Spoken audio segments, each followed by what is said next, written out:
ചെറുപ്രായത്തിൽ തനിക്ക് നേരിടേണ്ടി വന്ന ദുരനുഭവം വെളിപ്പെടുത്തി മിനി സ്ക്രീനിലെ പ്രശസ്ത താരം അനിത ഹസാനന്താനി. സ്കൂൾ കാലഘട്ടത്തിൽ നടന്നൊരു സംഭവത്തെക്കുറിച്ചാണ് അവർ അടുത്ത് നൽകിയ അഭിമുഖത്തിൽ വിവരിച്ചത്. 9-10 വയസ്സ് പ്രായമുള്ളപ്പോഴായിരുന്നു ആ സംഭവമെന്നും അവർ വ്യക്തമാക്കി. മുംബൈയിലെ ഖാർ എന്ന സ്ഥലത്തുള്ള തന്റെ സ്കൂളിന് പുറത്ത് നടന്ന അനുഭവമാണ് അസ്വസ്ഥതയുണ്ടാക്കിയത്. ഔട്ടർ ഫ്ലാഗ് നൽകിയ അഭിമുഖത്തിലാണ് വെളിപ്പെടുത്തൽ. ഞങ്ങൾ സ്കൂളിൽ പഠിക്കുമ്പോൾ അമ്മ ഞങ്ങൾക്ക് റിക്ഷയിൽ പോകാൻ 10 രൂപ തരുമായിരുന്നു.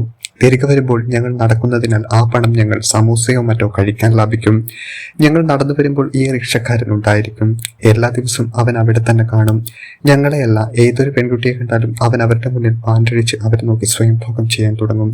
ഇതിനെ തുടർന്ന് അവർ റൂട്ട് മാറ്റി. പക്ഷെ റൂട്ട് മാറിയെങ്കിലും ഡ്രൈവർ തങ്ങളെ പിന്തുടരുമോ എന്ന ഭയമുണ്ടായിരുന്നുവെന്നും നടി പങ്കുവച്ചു.